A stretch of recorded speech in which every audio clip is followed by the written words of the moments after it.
जब मैं 17 साल का था तो मैंने एक बुक में पढ़ा था कि यदि आप हर रोज ऐसे जिएं जैसे कि यह आपकी जिंदगी का आखिरी दिन है तो आप किसी न किसी दिन सही साबित हो जाओगे। यह विचार मेरे दिमाग पर छा गया और तब से मैंने हर सुबह शीशे में खुद से यह सवाल किया है कि अगर ये दिन मेरी जिंदगी का आखिरी दिन होता तो क्या मैं आज वो करता जो मैं करने वाला हूँ। और जब भी लगातार कई दिनों तक जवाब नहीं में होता तब मैं समझ जाता हूँ कि कुछ बदलने की ज़रूरत है, कुछ नया करने की ज़रूरत है। स्टीव जॉब्स की इस स्पीच में बहुत ही गहराई है। अगर आप इस बात को ध्यान से समझें तो यह आप में एक अलग ही ऊर्जा भर देगा।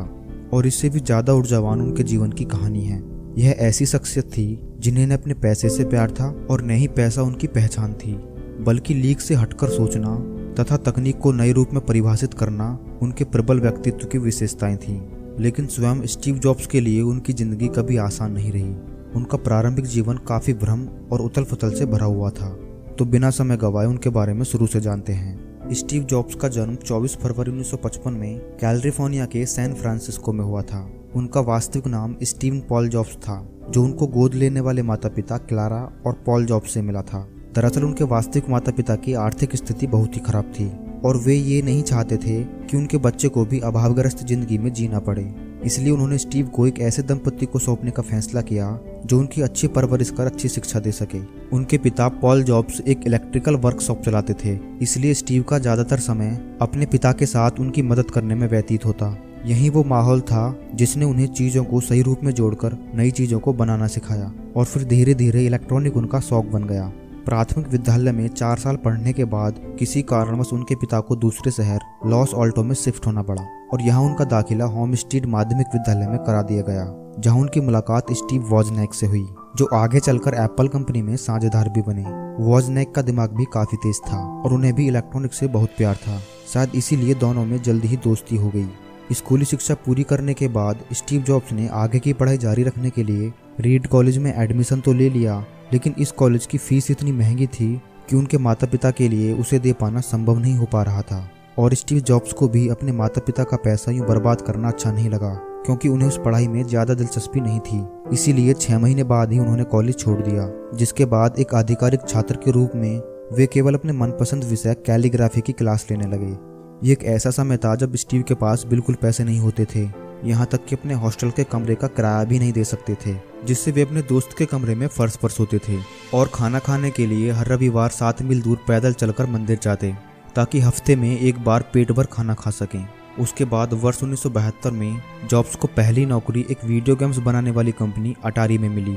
वहाँ उन्होंने कुछ वर्षों तक काम किया, लेकिन जैसा कि होता है हर इंसान की जिंदगी का एक आध्यात्मिक पक्ष भी होता है और इसे पाने के लिए हर किसी का तरीका भी अलग। स्टीव के आध्यात्मिक पूर्ति का स्थान भारत था और जिसके लिए उन्होंने पैसे बचाने शुरू किए। सन 1974 में वह भारत अपने दोस्त डैनियल कॉटके के साथ आए, जो बाद में जाकर एप्पल कंपनी के एम्प्लॉय भी बने। भारत में वह 7 महीने रहे और बौद्ध धर्म को पढ़ा और समझा, जिसके बाद वे वापस अमेरिका चले गए और फिर से अटारी कंपनी में काम करने लगे। और यहीं पर स्टीव जॉब्स और स्टीव वॉजनेक एक बार फिर अच्छे दोस्त बन गए। दोनों ने मिलकर काम करने का सोचा और जहां दोनों की रुचि इलेक्ट्रॉनिक में थी तो कंप्यूटर बनाना उनके लिए सही फैसला था।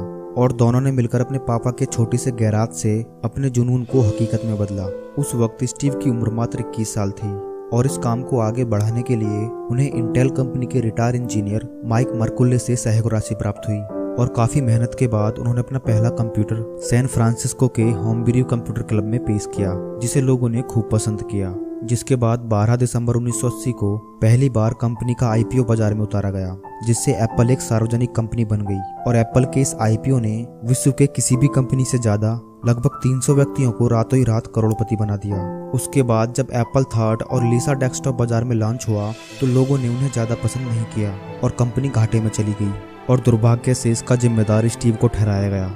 और 17 सितंबर 1985 में कंपनी के बोर्ड ऑफ डायरेक्टर ने स्टीव को कंपनी से निकाल दिया, जिसके बाद वो टूट चुके थे। असफलता उन्हें खाए जा रही थी, लेकिन उन्होंने हिम्मत नहीं हारी और अपनी नेक्स्ट इंक नाम की कंपनी खोली। और इस कंपनी से उन्होंने इतने पैसे कमाए कि 1986 में उन्होंने $10 मिलियन से एक ग्राफिक्स कंपनी खरीदी, जिसका नाम उन्होंने पिक्सर रखा, जिसमें उन्होंने अच्छी सफलता हासिल की। और इधर स्टीव जॉब्स के बिना एप्पल कंपनी घाटे में चल रही थी। तब एप्पल ने $477 मिलियन से नेक्स्ट कंपनी को खरीद लिया और स्टीव जॉब्स बन गए एप्पल के सीईओ। जिसके बाद उन्होंने एप्पल के अनोखे प्रोडक्ट निकाले, जैसे आईपॉड्स, आईट्यून्स, और 2007 में एप्पल का पहला मोबाइल फ़ोन निकाला, जिसने मोबाइल फ़ोन के बाजार में क्रांति ला दी थी, जो आज भी लोगों के दिलों में छाया हुआ है। 5 अक्टूबर 2011 को मात्र 56 वर्ष की आयु में कैंसर की बीमारी के चलते उनका निधन हो गया, और अगले ही दिन कैलिफोर्निया के राज्यपाल द्वारा उस दिन को स्टीव जॉब्स डे के रूप में मनाने की घोषणा कर दी गई। थिंक डिफरेंट, यह स्टीव का मूल मंत्र था। कितना छोटा सा शब्द लेकिन कितनी गहराई से लदे हुए इसी शब्द के भरोसे उन्होंने उद्योग जगत को बदला।